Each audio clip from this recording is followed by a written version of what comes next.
realize ang hirap ng buhay, mawala ng work, ubos ang sibing, pati ang source of income, bayarin sa tubig, bigas at kuryente.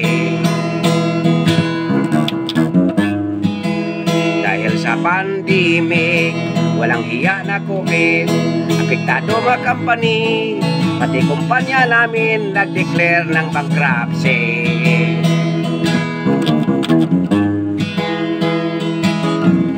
You know ang nangyari to me, kumpanya namin na tulong,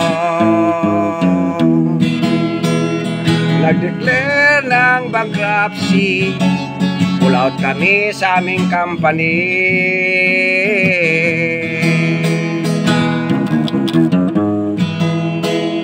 Loss and work, paano na ngayon?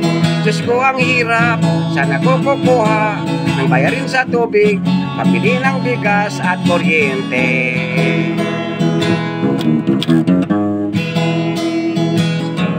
You know ang nangyari to me, kumpanya namin na tulong,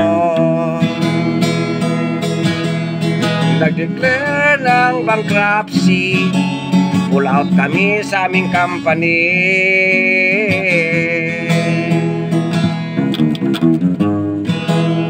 Loss and work, paano na ngayon?